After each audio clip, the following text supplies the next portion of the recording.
We are sitting here today with Leila Meacham, who is the best-selling author of Roses as well as Tumbleweeds.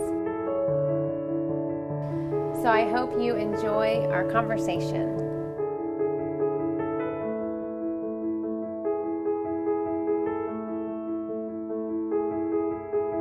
What would you say is one of your strongest assets? Perseverance. Perseverance. Mm-hmm.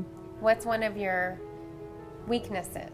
Not necessarily your biggest weakness, but what's one of your weaknesses? My biggest, I can tell you my biggest. I'm critical. I'm critical.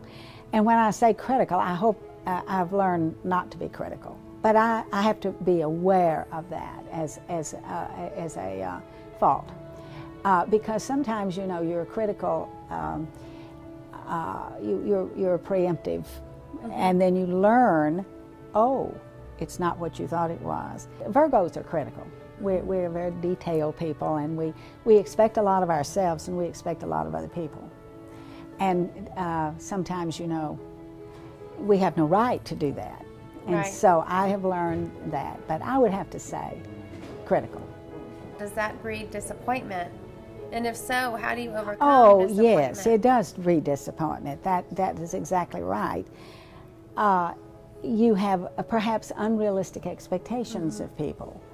And if you set yourself up for that, you're going to be disappointed. I have just learned to not have expectations sometimes, unless they're justified. You know, you have certain expectations of your children. You have a right to those expectations. You have certain expectations from your spouse, from your best friend, from your minister. You have a right to certain expectations. But beyond that, you don't have a right to expect from people what they may or may not have to give you.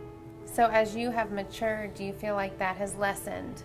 And the critical part, do you feel like you've become less critical? Oh, yes. As you've seen people do disappoint? Yes.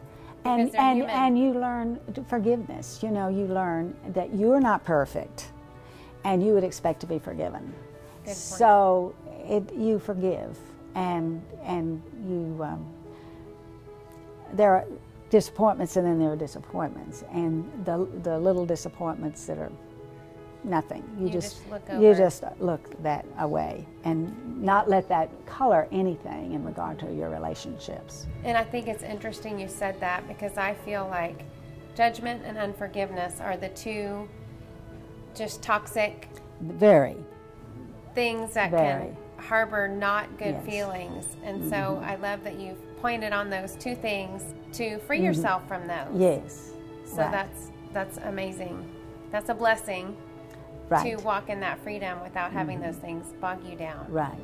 So I just want to thank you for your time and just sitting here having this conversation with me. And I think you're an amazing woman of integrity and high character.